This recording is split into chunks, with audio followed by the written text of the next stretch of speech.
I'm sure many of us have felt this way.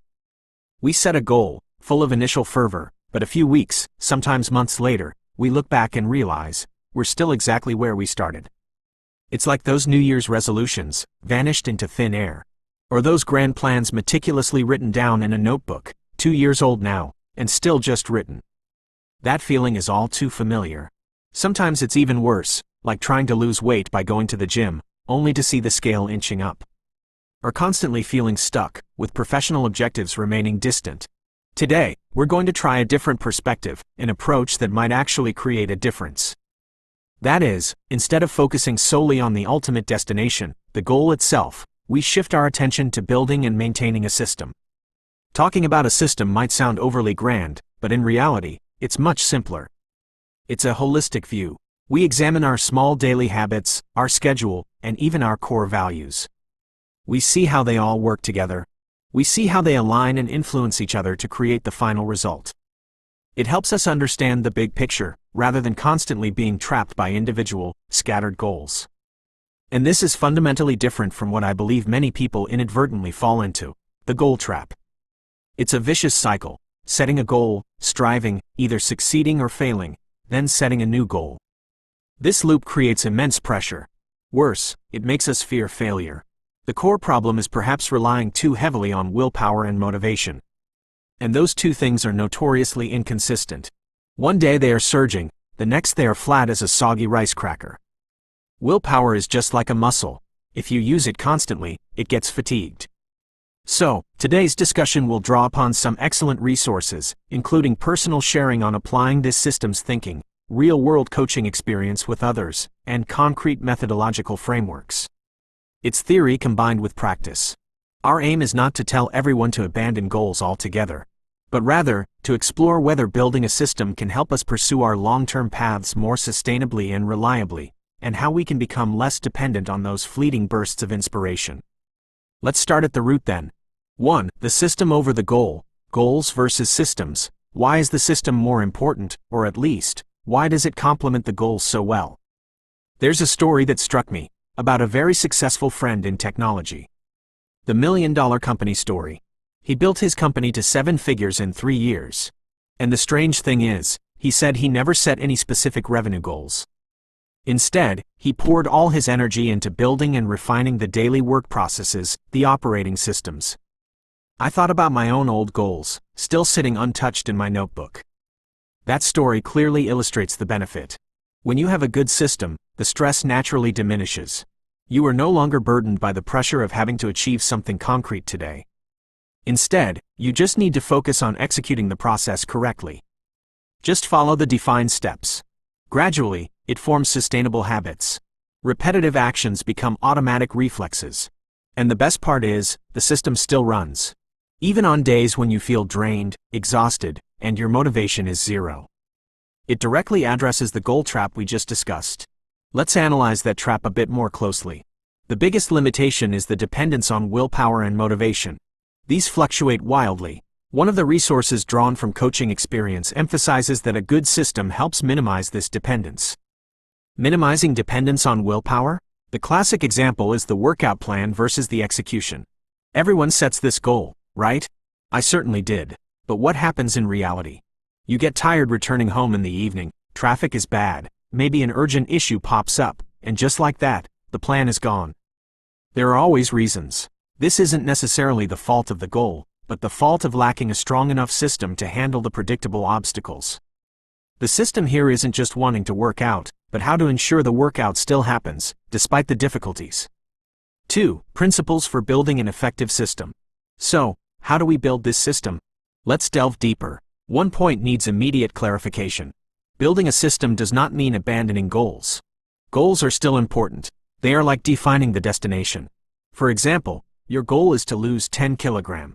This goal, like defining 10 kilograms loss as the destination, gives you clear direction. But the system is what truly gets you there. It is your act of preparing healthy meals every morning, like filling the gas tank, the consistent 30-minute workout schedule every day, like the consistent act of driving, the guarantee of 7 to 8 hours of sleep every night, like car maintenance, and most importantly, the focus on adhering to those habits every day, regardless of how busy or tired you are. The first principle is to start with something ridiculously small. That is, forget about giant leaps, just think simply. For example, 1 push-up a day, or writing 50 words, or reading 1 page of a book. Just one thing. The core here is consistency, not initial intensity. It's like compound interest. These tiny actions, repeated regularly, produce huge results over time. I remember reading about the Stephen King strategy, one of the greatest novelists. His system wasn't to write a bestseller, but to write 2,000 words every day, without fail, even on holidays. That is a ridiculously small system for someone of his ability, but that consistency created an immense chain of classic works. Seeing that chain of X's grow longer creates a powerful visual motivation. Creating such visual feedback is an important part of it. And it leads us to the more fundamental principles for building a truly effective system, based on coaching experience. Principle 1. Holistic thinking. This isn't just thinking big, but actively anticipating failure.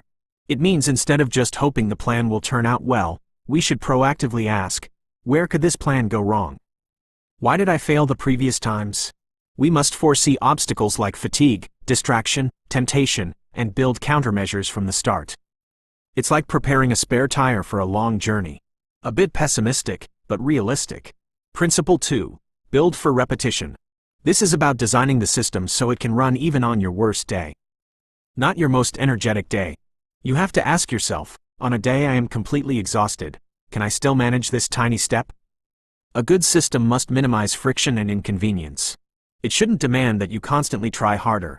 The example of legendary basketball coach John Wooden clearly illustrates this. His system wasn't the goal of winning a championship, but the process of executing the fundamentals with the highest precision. He spent significant time teaching players how to put on their socks and tie their shoes correctly during the first practice. This small action prevents blisters and injuries, ensuring consistency in training. That's exactly how systems thinking works. It's not just changing the goal, but changing the process to fit reality better. Continuously asking why it's not working and finding ways to fix it. It's true that initial change can be uncomfortable. Starting anything new requires effort. The discomfort of changing is often far less than the prolonged discomfort of not changing, of perpetually being stuck. That's a very thought-provoking point. Principle 3. Peel the Band-Aid. This principle means we must address the root cause of the problem. Not just treat the superficial symptoms. It's like putting a bandage on a wound without cleaning it first. The example of Elon Musk when he wanted to improve production efficiency at SpaceX or Tesla. He didn't just adjust employee schedules, a temporary solution, but asked deeper questions. Are we tying our shoes correctly? Or, what rules are slowing us down? He applied first principles thinking to eliminate unnecessary assumptions and processes. That is, a truly effective system must include improving those foundational elements as well. We must make fixing these root issues part of the system itself. For example, your work system doesn't just include a to-do list, but also ensuring adequate sleep, arranging your desk to minimize distractions, or dedicating time to train your focus ability. That is addressing the root. 3. Concrete system application tools. So, we have 3 principles: holistic thinking, building for repetition, and addressing the root cause. But how do we turn this into concrete action? I will introduce a few practical frameworks. This is where things become clearer. The starting point, surprisingly to me, is personal values. Why start here? Well, a system can only be sustainable if it truly aligns with who you are, with what you deem most important. If the system contradicts your core values, you will inevitably feel conflicted, uncomfortable, and eventually give up. One tool mentioned is the values compass. Just imagine a real compass. North is learning, growth, challenge. South is stability, security, tradition. East is community connection, helping others. West is creativity, independence, freedom. You determine which direction you lean towards. The example of Oprah Winfrey, her core values might revolve around connection and community service, East direction. Her work system, TV show, magazine, is designed to amplify these values. This helps you know what truly is the guiding principle for every decision within your system. Prioritization tools, the Eisenhower Matrix and Pareto principle. Once you have the direction from your values, the next step is prioritization. With so much to do, where do you focus? The Eisenhower Matrix is a classic but extremely effective tool. The 4-quadrant urgent, important matrix divides tasks into 4 types. Quadrant 1, both urgent and important. Do immediately. Quadrant 2, important but not urgent. Schedule. This is often where the most critical work for your long-term growth resides. Quadrant 3, urgent but not important. Delegate. Do quickly. Quadrant 4, neither urgent nor important. Eliminate, minimize. I find that combining the Eisenhower Matrix with the Pareto principle, the 80-20 rule, is even better. The example of legendary investor Warren Buffett, he focuses only on the 20% of investment opportunities he truly understands, filtering out the other 80%, but this 20% generates 80% of his returns, Pareto rule. Then he uses the Eisenhower Matrix to prioritize those tasks. It helps you filter out the noise, ensuring your system's energy is directed towards where it creates the biggest impact, preventing you from getting bogged down in trivial matters. Habit tools, the habit loop and Fogg model. So, we know what to do, and we know what to prioritize. Now for the hard part. How do we turn it into repetitive action, into a habit? This is the foundation of the system. The famous habit loop model is extremely useful for understanding this. It consists of 4 basic steps: cue, craving, response, and reward. And to make the response step, the action, easier to perform, especially with new habits, the Fogg behavior model provides a great formula. Behavior equals motivation times ability times prompt. Abbreviated as B equals M times A times P. The example of Dwayne "The Rock" Johnson. His training system is famous for its consistency. He doesn't rely on inspiration to work out, motivation M, but creates a system with extremely high ability, A, and a clear prompt, P. He wakes up at 4 a.m., prompt P, time, and has a fully equipped personal gym, increasing ability A, minimizing friction. This makes working out, even intense sessions, easier to execute than struggling with willpower. This is the core of the tiny habits method, making it ridiculously small, anchoring it to an existing anchor, and celebrating the small success. The key takeaway is that you must design the initial action to be so small it is nearly impossible to fail. That's how you start the system's engine. 4. Sustaining the system with accountability. So, we have directional values, prioritization tools, and habit-building methods. But how do we sustain all this? Especially when busy, or when feeling discouraged. This is where the final element comes in: accountability. The accountability ladder. It describes different levels of support: self-accountability, peer, group, and the highest is coach, mentor. You choose the appropriate level based on your needs and stage. And along with this, there must be tracking. The saying, "What gets measured gets managed," is very true here. You must have an accountability tracker. Even a simple notebook is fine. A phone app works too. Or the X-marking calendar like Seinfeld's. It creates a valuable feedback loop. Looking at it, you not only see progress but also notice patterns, when you tend to deviate, what hinders you, and then you adjust the system accordingly. 5. Conclusion: changing the question. So, after reviewing so many aspects, why a system is needed, the building principles, the concrete tools, and the role of accountability, what is the most essential takeaway? I feel it is a change in how we perceive progress. Instead of pouring all our energy into chasing a far-off result, the goal, we focus on designing and executing a reliable process every day, the system. And the benefits of this shift are clear. You'll have less stress, less pressure to succeed every day.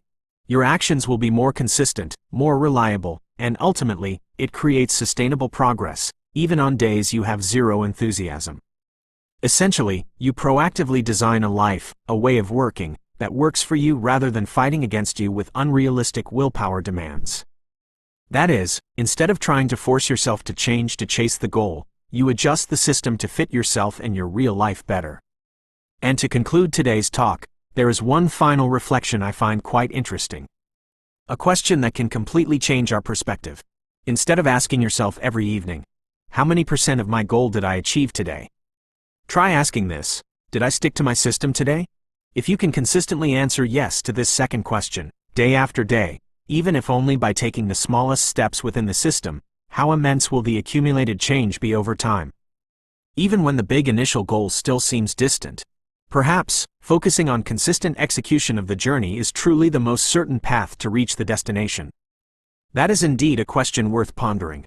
Perhaps the first step is simply to find one small system that you can start applying right away tomorrow?